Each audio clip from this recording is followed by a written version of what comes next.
this time, and Q Squad will be on the Hellborn side. So what is on the line? Well, the winner, they'll move on, and they actually get to play against, I believe it's Orange Esports Malaysia is who the winner gets to play against here. So obviously a very difficult match, but at least you're staying alive in the tournament. The loser, you are done. You will be our second team officially knocked out here of the DreamHoN Redemption Tournament. Again, a $7,000 prize pool on top of about $4,000 travel stipend for that DreamHack winner invite. So a lot of money, a lot of opportunity here is on the line. So you want to keep winning. Which team will move on? We'll see. The blind band's happening. Jerezai and Ophelia for the Legion side of Wild Soul and Plague Rider. The exact same blind bands every single game. That's what got me thrown off, guys. By the way, for who tuned into the very beginning of this cast. This is the right game, though, I believe. Yep, this is the right game. Should be good. The locks are actually beginning, starting with P-Top. They are in the first position. And taking a little bit of time, already thinking about the first lock, already dipping into some additional time. So maybe he's away from keyboard. But nope, there's Aluna, and there's some snap locks that are coming out from QsQ with the Tempest and the Parasite right there. So already some junglers on the board. Yeah, my UI happens to be a little bit bugged as it's happened in the past. But anyways, as you can see in the text, it is Luna with the first lock and then Tempest Parasite, with the next two. So yeah, the portraits aren't showing up just yet, but once the face finishes, they usually show up anyways. But so yeah, it's a pretty solid locking pool here. Again, in that second game, remember, we had heroes like Voodoo Jester and even Revenant locked, and we were really looking forward to man, could you imagine Revenant in that game? How exciting that would have been. It would have been awesome. I know, it would have been. Unfortunately, we did not see it, though. Yeah, so we'll go ahead and wait and see who is locked next here. But PUDG at once, as it's been really the case for both of these games, again, a bit of extra time being used even earlier on in the stage. But you talked about Draconis, whether or not he was. Now, PUDG does have the first pick, and so you could argue maybe blocking Draconis could be a valuable strat here, but no, they decided to go with Moraxis and Glacius instead. Of course, two very, very powerful locks in their own right. Yeah, definitely, and there's still lots of hard carries available. There's a Silhouette, there's a Dark Lady, there's a Mage Bane, and there's the final lock. It is actually Pebbles, and I believe that QsQ did run Pebbles in the first game. Let me just double-check on that. Yes, it did. It was Style that played him, and boy, did he style with that. And Pebbles just seems to be we've seen, I want to say, a resurgence of Pebbles. Not to say that Pebbles is bad by any means. Don't get me wrong. But I feel like he's either been being banned or teams are just not caring about him as much. I don't know, but either way, he is back in action. I see him all the time, just about as often as I see like an Aluna and Glacius. Yeah. So he's the final lock right there. The bans have begun, starting out with a Fade, following up from Q Squad with the Tundra. Well, and again, I think a lot of that has to do with of course, it starts with the blind ban phase. We are seeing a lot more Suicide Heroes blind ban. We're seeing a lot more Jungle Heroes blind ban. We're seeing a lot of these carry heroes. Your Draconis, your Mage Bane against certain teams. So that is where it used to be at the very beginning. It was Tundra, Pebbles, and then maybe Jerezai, something like that, and then whoever else is the fourth. But Tundra and Pebbles especially really just were absolutely the two blind ban heroes for their good early stage of this lock being phase, which, by the way, is still very, very young when you think about it. I mean, it has been out now for, 4 or 5 months even, but that is still very young when you compare it to everything else. But anyways, so we do see here, but yeah, so Pebbles gets in the lock phase. You got the bans happening. Fade was the first ban, followed by Tundra. You got Dark Lady, Polywog Priest. So now 2 more bans remaining. One more. Again. 1 more? Yep. Well, yeah, 2 more in total. One more for each team. Mage Bane by PUDG. Trying to show me up there. Q Squad, the final ban, and there you go. It is going to be Draconis. That's what I was wondering about. Right. If they're actually going to be in Draconis. And, well, sure enough, they do. I guess they learned a lesson from that game. Yeah, definitely. And then already with the right click on the Silhouette, it should. I talked about this before for a long time. Is if all those other hard carries are kind of banned and one of them is still available, it should scream a red flag as to pick that hero, as you have a bit of a higher edge. But I almost want to throw F8 in there as now 5 top carries, because it seems like F8 has been picked up very, very frequently in the last couple of weeks. But they do go with the Silhouette first pick. Yeah, I agree with you. I think if you are going to make a tier of carry heroes specifically, I really think it now has to be top 5 included, with Draconis, Mage Bane, Dark Lady, Silhouette, and then Forsaken Archer in there. But speaking of that top 5, Silhouette is first picked by PUDG, so yeah, they highly regard her obviously from this pool that we currently have, and there is Forsaken Archer on the board, so Q Squad, the possibility of picking up Forsaken Archer is perhaps a higher one. Because of the situation at hand. But yeah, now that I actually get to see visually the lock pool, as it did finally show up, man, that is a powerful lock pool there. It is. There's going to be 2 really powerful heroes that are left over as a result of it. So, yeah, both these teams are, I'm sure, anticipating that stage. But, of course, to get there, you have to go through everything else first. There you go. Forsaken Archer and Voodoo Jester. Voodoo Jester, again, for pretty much every other team out there, you kind of be scratching your head a little bit. But for SQI specifically, he loves playing that support hero.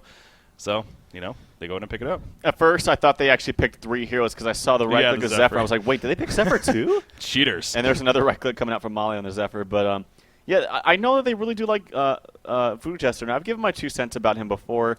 My main thing is, yes, I think he's very strong. He's definitely strong in the later stages of the game with that cursed ground, or with that cursed ground. But early on, I think the flavor is, at least in this meta game right now, it's about burst. And Voodoo simply does not have massive burst, something like an Luna does. Also, Voodoo has kind of weak counter pushing as well. The casks kind of help a little bit, but you primarily want to use those on heroes, not creeps. So it's still a hero that Q Squad likes to run and they feel comfortable with. So yeah.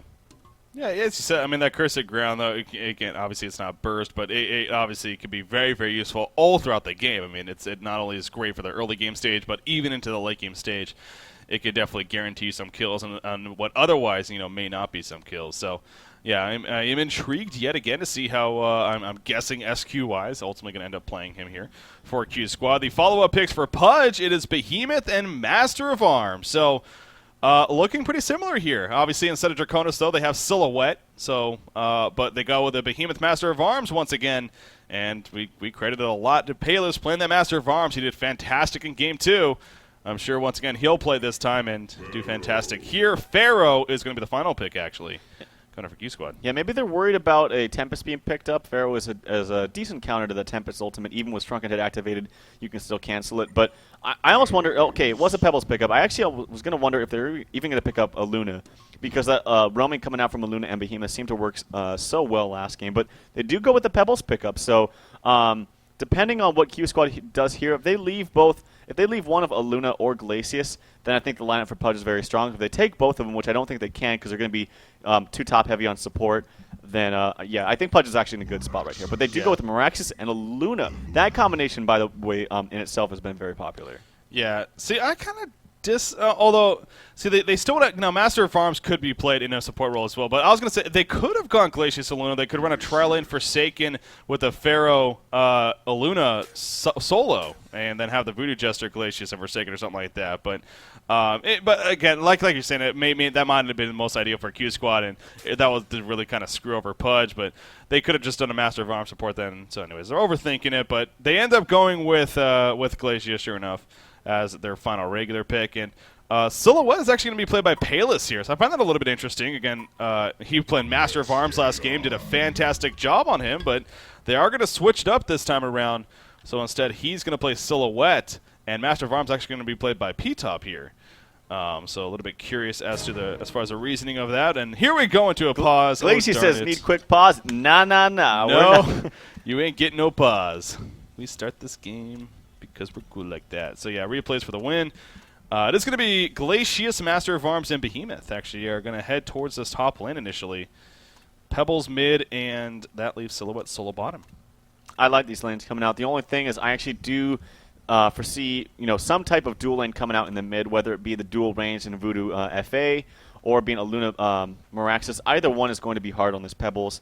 They're going to have to probably have some movement from the Glacius most likely, which will be fine. I think a Master of Arms Behemoth can do just okay in this top lane, depending on if they do go with a full-out tri-lane. It's just going to be a matter of who moves first and who has the better adjustment. Oh, well, look at this. All 5 are up here for Q Squad. Fissure Stun's going to be used blocking them a little bit, but Voodoo Jester is in range for an acid cocktail. However, Glacius the other direction, running into Pharaoh, but Pharaoh did go Tormented Soul level 1, and so Glacius is just going to walk by as if she's not even there. So, wow, that looked like Q Squad for sure was going to get something. I mean, it was setting up perfectly for them, but the Fissure Stun did kind of screw things up a little bit. And then again, as we saw, Glacius was just able to sneak on and by himself. So, in the end, no kills happening, so both teams will gladly fall back and set themselves up now appropriately here. But yeah, that was a scary moment coming out for PUDG. I wonder if Behemoth knew how perfectly placed that Behemoth stun was, because it blocked off pretty much everybody except for that Voodoo. So yeah, that was looking like shape up to be a very, very quick 3-0 in favor for Q Squad in the hero kills. So luckily nothing happened with that for PUDG's sake, and we are going to see a straight up tri-lane here with the Master of Arms Behemoth and Glacius against this. It looks like a solo.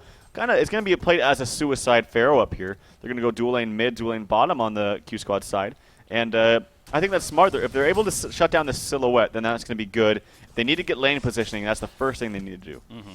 Yeah, I'm sure if you're the Legion team, Glacius will probably head towards the middle lane as soon as possible. In fact, here we go. Mega Beaver's going middle, and maybe even Behemoth as well. Yeah, they just may play more of a pure roaming Glacius Behemoth you talked about last game. It was a Luna Behemoth, very, very powerful. Glacius Behemoth definitely has its own potential too, as being pretty solid. And they are going to come to the middle lane, but they're going to run right over this ward of sight that was placed by SQY, and Moraxis is still not moving. He's okay. So they do notice it. I was going to say he was still kind of pushed up right there. That would have been dangerous, but yeah. I don't think they can even kill him though at level 1. True. They're going to have to wait till they get level 2 on Glacius and Behemoth actually. Maybe not Behemoth, but definitely Glacius. They just simply don't have the burst to take him down, or at least maybe it's a level 3 on Pebbles. But nonetheless, here comes the tri-lane mid, it looks like, almost, with the Voodoo is actually coming to support. Maybe he's going to go top. But very, very good early ward coming out from SQY up in there. They expected the roaming coming from the Legion side, and it mitigated, or it prevented a very, very possible gank here in the mid lane. Yeah, definitely good heads up on his part, and good presence of mind, as I always like to say. Yep. How about this bottom matchup, though? I mean, Forsaken Archer against Silhouette. Not too often you can see carry versus carry just straight up 1 versus 1. Either side have an advantage. Definitely, Silhouette has the advantage. For one, she's in a safe lane, and two, just the power of that relented salvo. If you actually remember yesterday when we cast TT Esports, it was Leon Black playing against Noob G, and it was a Forsaken Archer versus, or no, sorry, it was a Plague Rider versus a Silhouette, and Silhouette just dominated Leon Black.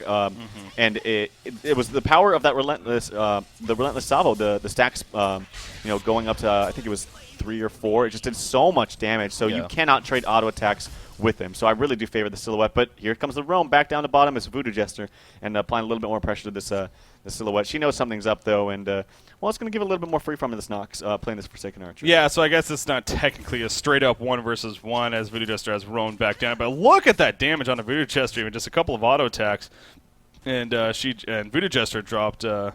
Even a little bit low right there. So Pharaoh's going to roam here in the middle lane. In the meantime, Moraxis is going in with an axe, but not going to stomp, as with Glacius being there, especially, and Behemoth with that Fissure Stone really could have screwed things up. So yeah, probably just a better choice of buying Moraxis, not to waste the mana, waste the cooldown, and to be fine with just going back to the lane and continuing to farm. He does have his bottle already. Now, Aluna's sitting right on top of a Ward of Revelation, so she's invisible. She's like, you can't see me, but the Legion team is like, we can. And there we go with the Thunder Blast Fissure Stone. Are we going to see it? Yes, we are. On the other side, that screws up Pebbles. The Stalagmites miss, and Aluna is still alive for now. He will chuck Glacius on the opposite side for a little kill on Aluna, and Aluna will fall. But at what cost right here? Moraxis, the stomp on top of the Tormented Soul, gets the counter kill, and they are going for more. The Hellfire doing a lot of work right here from Pharaoh. The mini stuns are very useful. Quakestun in 3 seconds, 2 seconds, 1 second. Boom goes the dynamite. Pebbles, though, will be more than fine. Glacius ports in, and another Fissure Stone coming out. Great block on Moraxis right there. He ain't getting out of that hole, and Moraxis is now in a lot of trouble. Power Throw, though, coming in, and actually Pebbles is the one that needs to be a little bit careful. The axe will miss Pebbles. Not that it would have been a kill. He will land on the Glacius. Aluna being here is huge. This fight still is not over. We do see a kill at the bottom lane, however, while this is all going down on the Silhouette, and finally the middle lane will calm down. But yeah, Forsaken Archer and Voodoo Jester, they actually combo for a kill on the Silhouette while that was all happening. What a crazy exchange happening here. Action-packed in 2 different lanes right now. All in the meantime, Master of Arms is like, I'm okay with that, guys. I'm just going to free farm up here in the top lane. He is now 22 and 11 as far as creep score goes. Next highest is that Forsaken Archer. Did get a kill onto the Silhouette. Very needed kill there, I must say. But yeah, some crazy action there coming out in mid. Yeah, that one, you're so right, though. Master of Arms, P-Top, just like, just going to go ahead and kill these creeps over and over again, and I'll enjoy my free time up here. And it is definitely showing. He has passed that 300 gold per minute mark. Granted, Forsaken Archer is the top in the game, and obviously getting that kill definitely helping a lot with that. It wasn't the Bloodlust kill, but it was a kill nonetheless, and increasing her farm as the top farmer. So Pebbles, though, he is going to continue to farm once again. You see more axes, though, being the pain in the ass that he can be. He's just spamming those axes, and it's specifically on Pebbles and dropping him a little bit. But both Moraxis and Pebbles do have their bottle. So both got some good regen for that. And you see a Luna, actually, she botted up the Illusion Rune and now is going to put it back onto Moraxis to use right there for himself when need be. But Silhouette, she has kind of abandoned the bottom lane for now. She's going to do some creep pulling here, actually, by herself with the Wolf Commander. It's not stacked, but still at least a single pull is better than nothing, you could say. So he's going to go ahead and farm that. But Voodoo Jester will go ahead and keep protecting Forsaken Archer, who, as I just stated, phenomenal farm on him early on. Yeah. Steam Boots and Ring of the Teacher already finished. We're only 5.5 minutes in.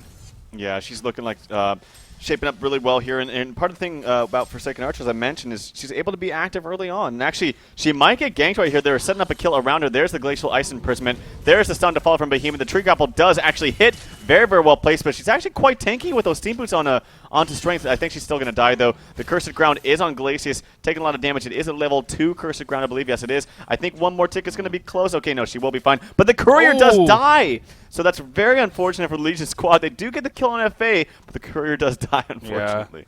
Yeah, so again, good news into, well, crap, that sucks. So really unfortunate for PUDG there, but again, they got the kill. That's kind of the big thing. They're going to pause here, but, you know, power of the replay. They got these powers here at Honcast. No, you aren't. We're going to go ahead and skip right through that and not have to worry about it. But yeah, that was... Now, I feel like Voodoo Jester could have placed that Acid Cocktail a little bit better, perhaps. He went for a solo stun onto Glacius. It didn't even bounce once. I feel like maybe if he'd gone for Silhouette or even the Behemoth off to the side, it might have even bounced around a little bit and kind of screwed them up. But still, that Fissure Stun really was screwing over Forsaken Archer and probably still would have been a kill in the end. Speaking of Acid Cocktail, though, they will go into Behemoth right here. Out comes an invisible Luna, but not nearly enough damage to get a kill. And Behemoth will just walk away all fine. Pebbles in the middle lane actually dropping pretty low himself. As you see more axes, I'm sure those axes are a big part of that. But Pebbles is going to survive. He's got his boots now being delivered to him, and we'll take advantage of that. So Master of Arms continues to be the farmer here for PUDG, actually. It's not Silhouette. I mean, Silhouette isn't really able to get the greatest farming game here early on because of the circumstances. So they're going to have to rely a lot on Master of Arms and even Pebbles, but Pebbles is still under 200 gold per minute himself. So early on, things not looking the brightest here for PUDG. Yeah, it's not the biggest deal that the Silhouette's not getting all the the greatest farm in the world. I talked about this last game, or the game before it actually, is the Pebbles is really the playmaker. So the fact that he's not getting a farm, and actually he might die here. There's the hook coming out from Pharaoh, but the stun and the Stalagmites coming in. The defensive master's call. He's going to live. Lots of support coming out. Glacius is pumping in those auto attacks. Couple more. No, the actual bottle charges will save Pharaoh, but a very, very good Stalagmite stun as well as a defensive master's call coming out to save Pebbles right there. Very, very huge plays. Yeah, the Stalagmites were the biggest deal because actually Moraxis he wasn't planning to hold on to his ultimate for tanking damage. He was planning on exploding it right away. He was able to use it, but the Stalagmites hit him right after he used it, so it delayed it a little bit, and the damage just was barely not enough as soon as he exploded. And of course, Pebbles was able to get away, and the Fissure Stun also really screwed that up as it tends to do. So yeah, very good escape in the end when it's all said and done, and obviously no one ends up dying when it's all said and done. So that's the good news there for both teams, you can say. Pebbles is going to chase this Moraxis. He will get hit by a chainsaw, though. Nice little sidestep right there to avoid the golden stalagmites, and Moraxis will be fine. He has a regen rune bottled up now. That happened to work out pretty well for him, so he's going to go ahead and use that, and he'll gladly just go back to the middle lane and continue to farm himself. So yeah, he's been having a very solid game, 270 gold per minute. Again, behind his teammate in Forsaken Archer at 326. He's level 6. Steam Boots Ring of the Teachers we talked about. She bought something. I'm curious, actually, something is being delivered. I think it's a power supply and Mystic Vestments, yeah. So, again, good early farm gone. Nox here playing this Forsaken Archer. But Master of Arms, just like last game, sitting in the lane and just farming while still being useful for the team with that Master's Call, as you talked about in the other lane. So yeah, it's been proven to be very effective, and we have switched up the player roles a little bit. Last game, as you mentioned, Paulus, who's now playing the Silhouette, played a fantastic MOA last game, and actually it's going to be P-Tob, I apologize, but he will be playing it, and it's actually done quite well already with that fast defensive Master's Call onto Pebbles in the mid lane. So they seem to have a team that really likes to run their Master of Arms, and they run it well. Yeah, they definitely take advantage of his ultimate, and for good reason. It is very powerful, as we saw last game and already seen a little bit this game. Master of Arms, again, he is farming quite a bit. He too has Steam Boots, Ring of the Teacher. He's got that Mystic Vestment, so very similar to Forsaken Archer.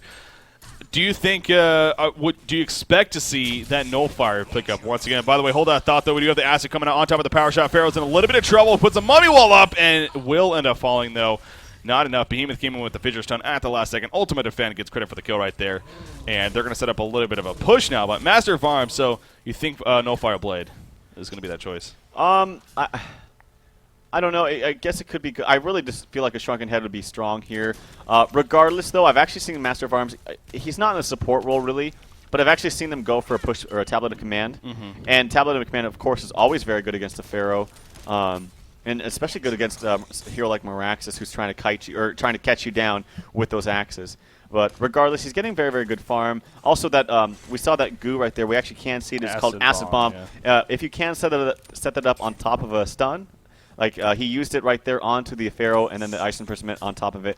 It's very, very effective. It has a massive negative armor effect and able to burst heroes down very, very quickly. Yeah, very true. And I was actually meant to read for the minus armor how much it actually does, but I totally forgot. So once he switches it again, I'll double check. I want to say it's 6. I want to say, yeah, it's -5 or -6. I believe it got nerfed even, but right. Not exactly sure. He's going to use it right here. Come on. Come on. Use it. Use it. Use it. Come on. You want to go into Pharaoh. We do have a setup coming, to be serious. So Glacius and Behemoth, they are kind of setting themselves up. But Aluna is also here. There we go. The goo comes out. There's the power shot. The finish on blocking Pharaoh a little bit, but is it going to be enough for the kill? It doesn't look like it. Mummy Walls go up.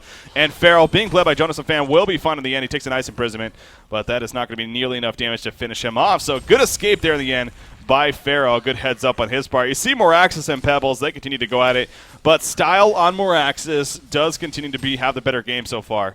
And he's keeping Pebbles on his toes. And Pebbles, man, still under 200 gold per minute. In fact, you see right there a Stomp coming out. A couple Meraxis. The Stock Mice will barely hit. And he runs in for the Chuck. But, yeah, now he needs to be careful actually to get turned on. Another Axe is going to hit. Wow. But they both get very low right there. The two fat asses going at it, but neither one's going to fall there. Well, here comes Voodoo. He wants blood. He does have all his spells up, and Meraxis is shortly behind him. The Acid Cocktail to start. Yes, it does. Actually, Pebbles already used his mana there on the Chuck there, and he might fall a couple more auto attacks with that Curse of Ground on there. There's the snipe from Aluna. Oh. That is a dead Pebbles. Actually, Behemoth comes in here to try to do a stun, but it's just a little bit too late. So definitely a good kill coming out from Q Squad. And actually, it's SQY playing that Voodoo Jester who gets the credit for the kill. He's now 1-0-1. So quite a good game for him. Yeah, definitely, again, taking advantage of that roaming aspect a little bit. And he does have his ultimate now. Of course, that's called the Spirit Ward here. Especially when you get Staff of the Master, that could be a very powerful tool. But probably not going to see that this game, but we'll see. Meraxis, though, he's having dominated rune control from what I could tell as well. I mean, he now has another haste rune bottled up. So it looks like he's going to fall back to base, though, and maybe just port somewhere with the haste rune to maybe set something up. So we'll keep an eye out for that, whether it's the bottom or the middle or the top lane. What Meraxis is going to be able by style decides to do. Silhouette Payless, he is doing his darndest to recover. It is recovering, but it's still very poor when it comes to overall farm. Only 176 gold per minute here, and he's still only sitting really on 33.9 creep farm when you compare that to an 81-33 Forsaken Archer. God. Yeah, it's not really even comparable. Forsaken Archer, of course, the Helm of the Victim actually picked up. So probably going to see that Whispering Helm. They're going to go right here onto the web, but we do see Fissure Stun going to come out. In the meantime, at the top lane, as he talked about, Master of Arms dropping quickly. He used the offensive Master's Call right there. Now, I do wonder if that was on purpose. You maybe figure what the Hellfire he's trying to get away from it with the Speed Burst instead of the Absorb. But in the end, too much from Meraxis and Pharaoh. And as I said, Meraxis does port to the top lane with a Haste Rune, and he gets a kill out of it. So, yeah, good kill right there. And Master of Arms is one of those heroes. He does need a lot of items, and when you're dumping all the farm on him, or at least giving him the favorable lane to start, I really think it's better to do that on a hero like Pebbles. Not even Silhouette, but just specifically this Pebbles. All he really needs to shine, at least in the early game, is that portal key. Actually, I'm missing some action here in the bottom lane. I'll let you take over, Breaky. Yeah, we do see it. Crippling Volley's up in 3 seconds. He needs to be careful because a combination can definitely come out right here if Silhouette's not careful. It's not going to be close enough, though, and it looks like Silhouette will survive in the end. But yeah, the kill initially on a Behemoth, that was just a case of a Curse of Ground coming out from a Voodoo Jester, and then Forsaken Archer, a couple of auto attacks and a piercing or crippling volley later, easily set up the kill for SQY to pick up. So Forsaken Archer, again, he's finished the Whispering Helm now, and that seems to be a very popular choice on this hero, especially these last couple of weeks, and it is just doing so well yet again here. So, but you're talking about Master of Arms, though, and just the amount of farm it seems like you kind of need on this hero. Yeah, overall. Definitely. He definitely needs a lot. And actually, there is a Pharaoh here. He has bottled up a double damage when he has his ultimate ready to go.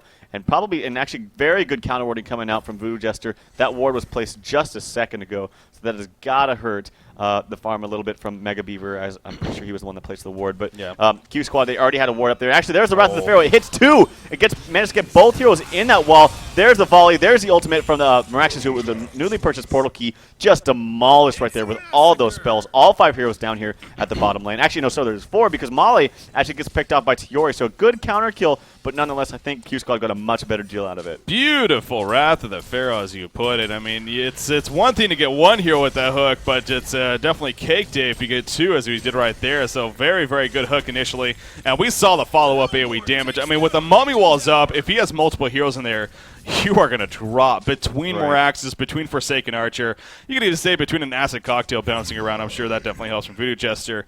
You aren't getting away. So very good hook and setting up the 2 kills. Like I said, sure, they did get a kill on a Luna out of it, but really how big of a deal is that? They lose their bottom tower. The middle tower is ended up being denied by Q Squad.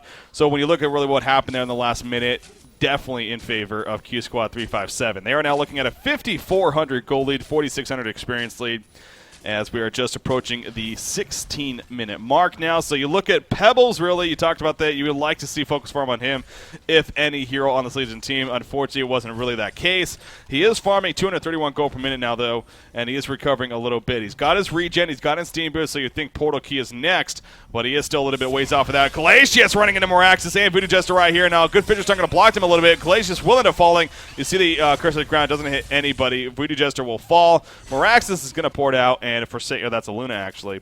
She'll run away before too much damage happens. So it ends up being a 1-for-1 between the 2 Warder Bitch support there.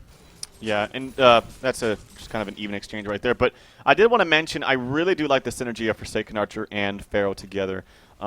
We've seen this commonly with Lions, actually, way back when they were 90s, as they ran Keeper of the Forest, Pharaoh, and Kraken, and Forsaken Archer. Yeah. But typically, the main thing is the hook from the Pharaoh, the Wrath of the Pharaoh, as well as the volley and the ultimate. Actually, Pebbles is in a lot of trouble right now. He gets taken from ultimate from Nox, and he will go down. So another kill on Tiori. That's really going to delay his portal key. He's only got, Steam Boots right now and 400 gold, 500 gold about. And, yeah, this is looking like a very late portal key for him. But, again, the Forsaken Archer-Pharaoh combination is just so deadly for obvious reasons. Yeah. Is that the Vindicator lineup? Yeah, it was the Vindicator, Keeper, Poly, Pharaoh, and Forsaken Archer. Or Glacius is within there, too, as a support. But anyways. One of those crazy-ass lineups. But, yeah, again, we definitely see that more in this game as we saw that bottom gank that happened. But great kill on a Pebbles, great tower kill on top of that.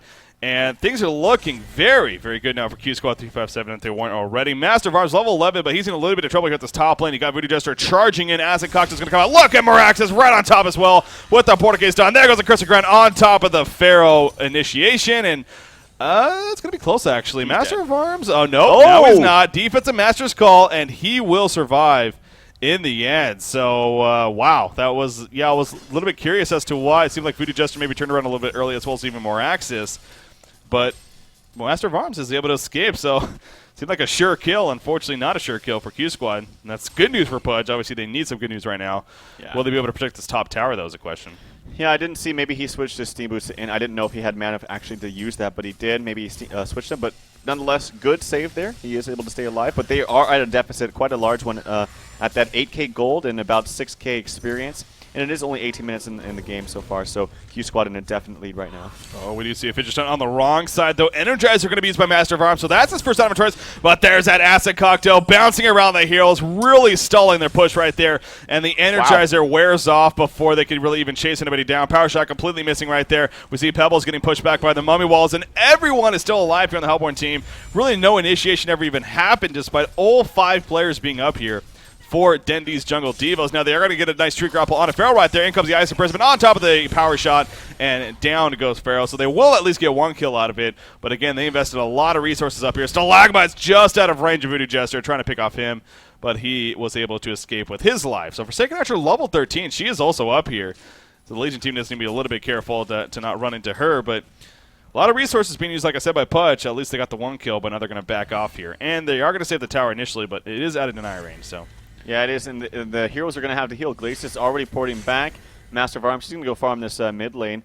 And there's a big push coming on the bottom. So with all these heroes grouped up from Q Squad, I think there's going to be a very easy tower up here in the top lane. And that's some good strategy coming out there right there. Yeah. So good job by them. And Meraxis, he's been very, very active with his portal key. It's really what I like to see. And he's on the way for making of a Hellflower very, very soon. So good pickups from him and just overall good play from Style. Yeah, Style, no doubt, has done fantastic in this game, as he seems to do for Q Squad in general. We do see initiation right there on a Forsaken Archer. Gets taken out by Pebbles. Marcus did counter jump, though, with that portal key. Quakes on, however, now he's taking a lot of damage. He's going to be able to survive. No, he will not. Meraxis will fall. The tower is still up and doing some damage right here. That's a key note. Voodoo Jester is also going to get picked out. Mummy Wall goes up, though. Behemoth will fall. And now Pharaoh, Wrath of the Pharaoh catches Silhouette. The Hellfire is activated. Not going to be enough for a kill initially, though, and Pharaoh will fall. Aluna, the only survivor when it's all said and done right there for QsQ357, and she will port back to base to go ahead and regen. So that worked out very well, actually, for Dendy's jungle devils, between Silhouette and Master of Arms, especially surviving, and even Pebbles. So, yeah, that played out very well on their part. Pebbles got so many spells off during that fight. I mean, he comboed once, he used his Stalagmites and Chuck a couple times after that, and Forsaken Archer just got picked off immediately, right before anything happened. Her positioning was just too far up, and she died. And now Pebbles is actually he's got his portal key now in about 100 gold. So just like that, he bounced back into a good position right here. Now Behemoth is still level 5. He's the lowest level in the game. Just ding 6 right there. Actually, if he had that level 6 ability right there in that last fight, I actually would have done a lot of work where he was in that last fight. But he does have that now. He's actually wow, he actually has a very good farm despite the fact that he has low levels, because he's actually about 700 gold, 800 gold or so from his portal key. So that'll be good for them. Yeah, you're right. That top tower finally going down. It does go down in favor of the Q Squad team. You see Voodoo Jester, Acid Cocktail will hit Master of Arms, but he was energized away so far that it didn't really matter. But yeah, you're right. Behemoth, man. Nearly 1,600 gold saved up. Ultima Defend doing work. They're giving him some free farm here at the bottom lane. And if he's able to pick up his portal key as well as alongside Pebbles, I mean, what seemed like it's been such a game that's been controlled by Q Squad for so long, it may not be that case anymore. Now, they are going to pick off Glacius in the meantime, as Pharaoh and Voodoo Jester combine their powers together to take him out. So I'm guessing there was a hook used. Yes, it looks like the Wrath of the Pharaoh was used by Pharaoh right there to set up that kill. Master of Arms going to do what he can to protect this top tower push, and it is going to be successful for now as the Hellborn team is going to retreat. What do you make of that Energizer first item pickup, by the way? I know you're kind of going through some items. I know we like Energizer, but you think that's an appropriate first item pickup? I think it's fine, actually. I think it's been buffed enough to make it appropriate. And like I said before, even before it was buffed, I feel like one of the only heroes we actually saw it get legitimate in competitive play was on Master of Arms. And so I just think it makes it that much more appropriate to buy on him. I think it's a fight item, but I still, regardless, he definitely needs a Shrunken Head this game, as many of the heroes do on this Legion squad, especially Silhouette. I'm not going to rag on Pebbles because he just got his portal key, so that's good for him, but he's definitely need a Shrunken Head as well.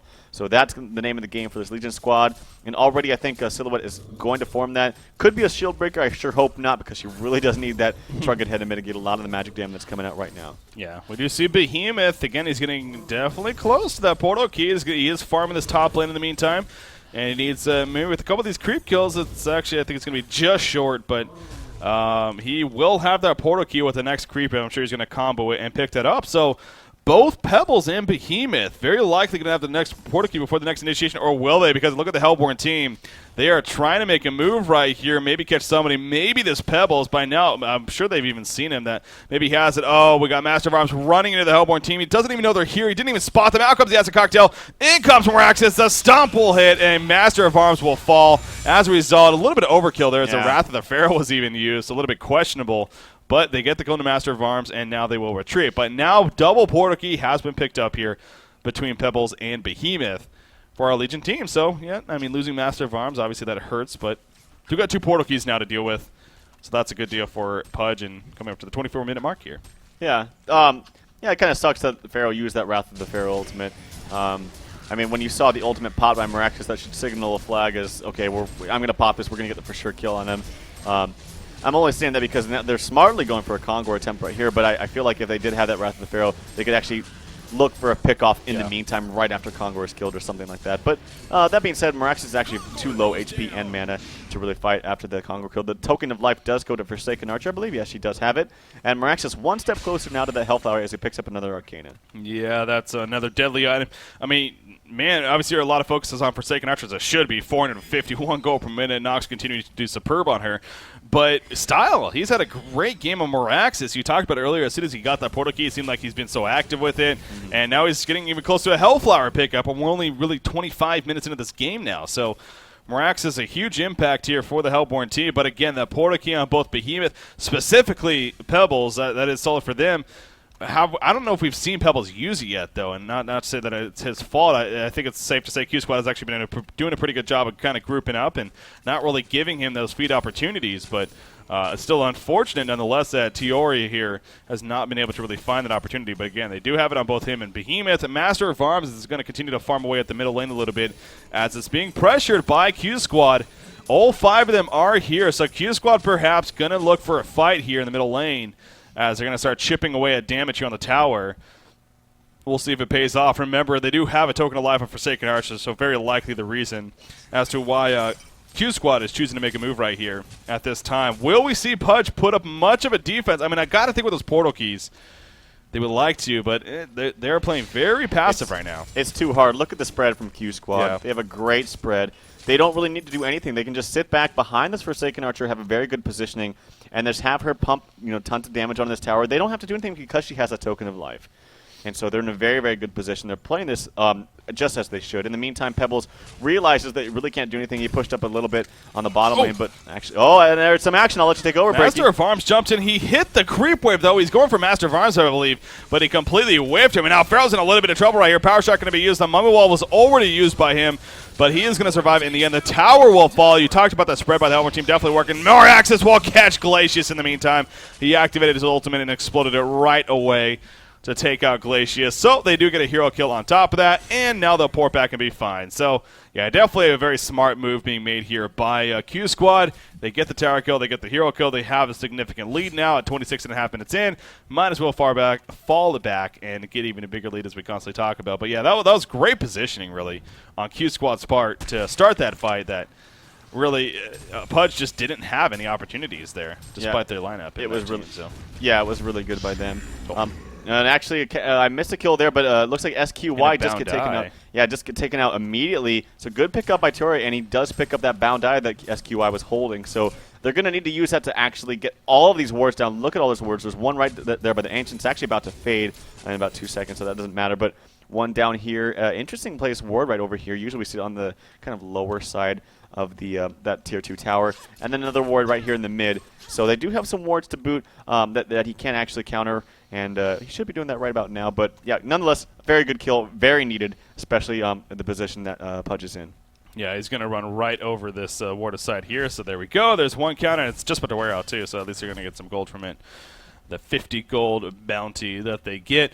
Something I wanted to refer to. Oh, yeah, that's right. Dancing Blade picked up on Forsaken Archer. So I guess, is that a Wingbow? Probably going to see a Wingbow here for Forsaken Archer. I highly doubt it's going to be Genjiro. No Assassin Shot or anything. So straight up Wingbow, though. What do you make of that? It's kind of interesting. I personally would have gone for something still like a Shrunken Head.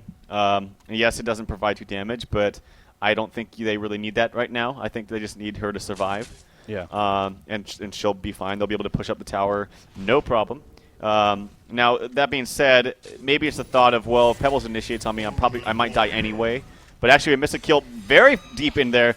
Is actually Wrath of the Pharaoh is a counter kill. The walls do come out. He's in a lot of trouble. The Hellfire doing a lot of damage right there, keeping him in place. There's the Aluna. Does get the stun. There's the snipe. Actually, Jonas and Fan gets the last hit. So very aggressive kill. Not worth it when it's for a Voodoo Jester for your own life. Well, we saw the power of Hellfire right there. If you catch a solo hero like Pharaoh did with that Hellfire level 4 activated, I mean, Pebbles literally not only could not move, but he was dropping quickly. Sure, Aluna being there for a little bit of assistance with the power throw and whatnot helped, but Pharaoh did most of the damage himself there in that fight. In fact, I pulled up the hero damage chart out of curiosity after that, and Pharaoh is leading the way overall, actually. Oh, wow. In terms of hero damage at 17%, basically just a little bit ahead, according to the graph, over his teammate, of course, on Moraxis. So, definitely credit to Jonas and Fan there on Pharaoh. He gets the bound die back and everything. So, yeah, good news there. And Hellflower has been finished now on Moraxis, so these big items are being picked up. We got to think Wingbow is also, in fact, there's a snake bracelet purchase. Just needs the Steam Staff now.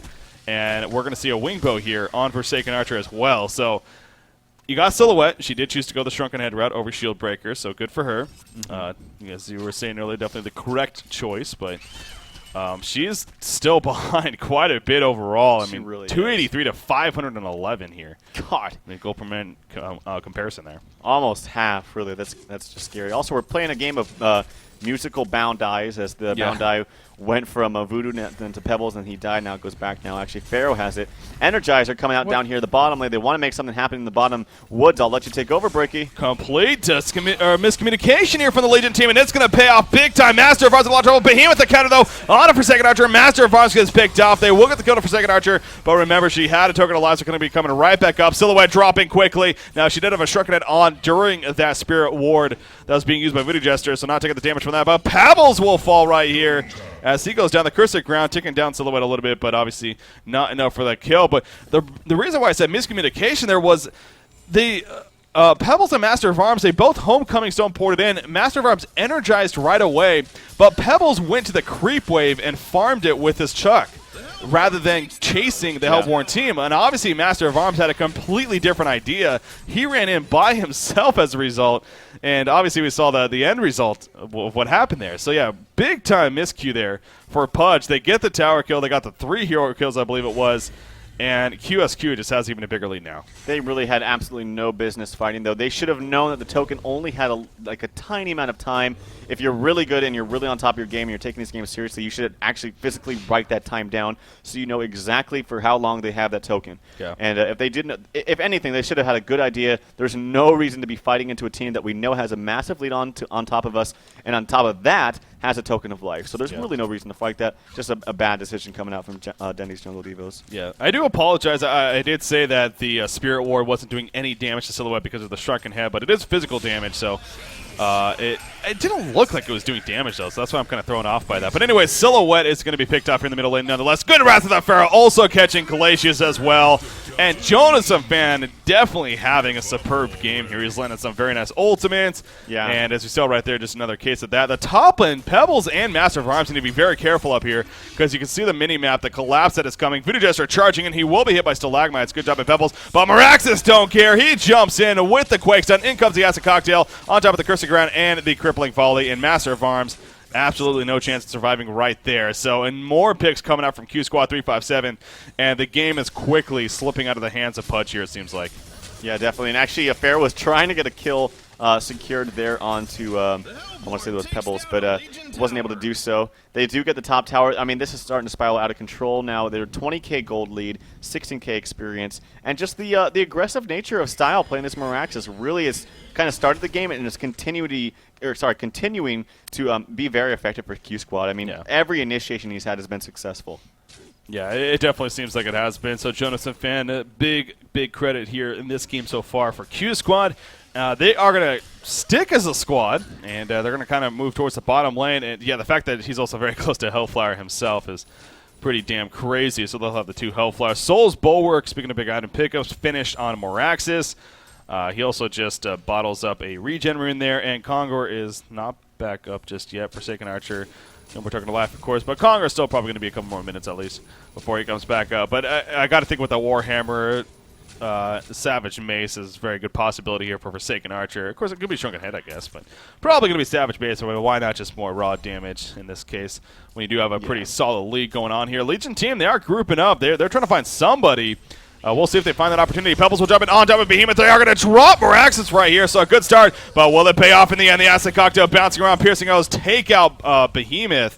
But it ends up being a 1-for-1. So if you're PUDG, I mean, you could be satisfied with that, I guess. But they did use quite a bit to just get the Meraxis kill at the same time. I mean, it's basically you're coming out even, but at this point in the game, PUDG has really got to get more. Like, they're going to have to jump people and get 2-for-1, or at least to kind of bounce back into this game. I mean, it's a good pickoff, don't get me wrong, but they just simply need more at this point. Well, a Behemoth Ultimate was used right there, and I think that's, that, and especially on a solo hero, like, obviously, again, it kills we always talk about, but ideal, especially with them being behind, you want your Behemoth to land those big Behemoth Ultimates in team fights as a group. But we see Pharaoh once again jumping in right here, will catch Silhouette. The Hellflowers apply, but in the background, Pebbles counters.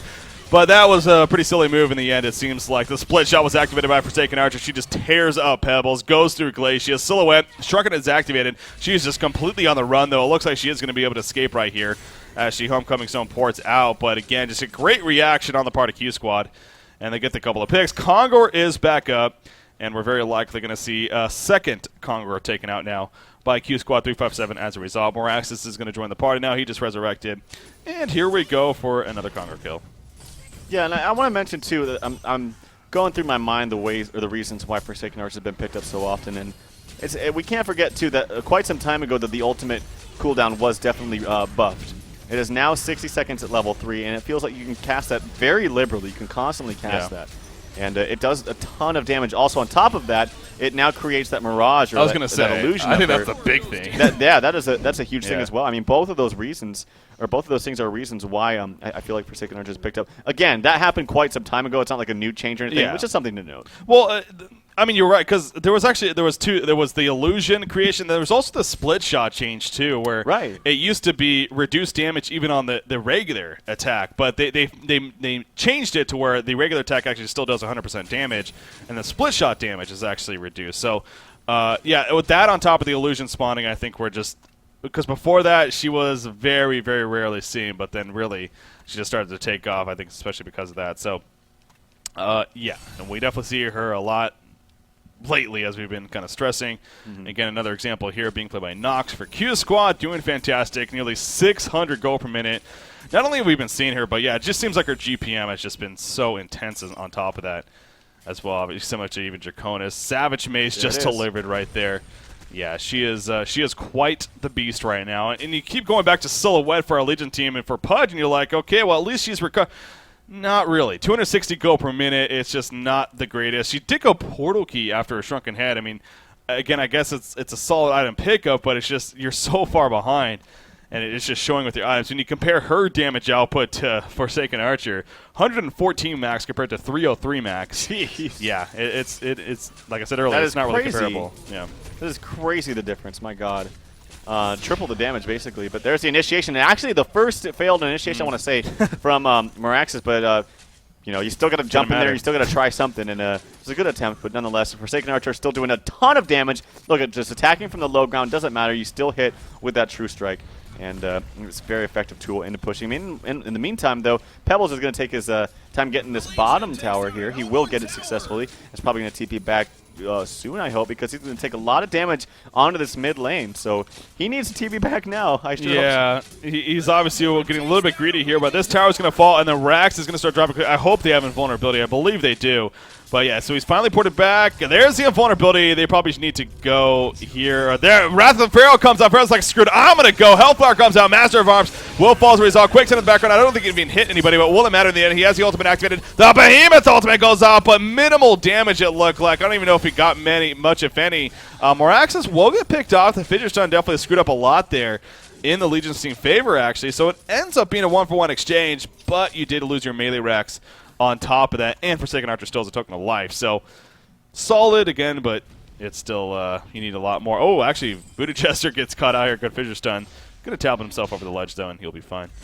Yeah, Pebble's trying to look for Bubba Blood, but Voodoo will be fine just using that Homecoming Stone and TP out. But yeah, actually, the second time Moraxis jumped in there, too, he got stunned immediately right when he jumped in, and so was unable to really do anything effectively in that fight. And that's the reason why I think it was only a 1-for-1 exchange, despite the Hellborn side being so far ahead in golden experience. But they do get the racks. They got what they came for. They still have that token up on Forsaken Archer. By the way, like you mentioned, hitting for 318 maximum damage and still is not maxed out yet. That's the scary thing. Could still really buy 2 items if you think about it.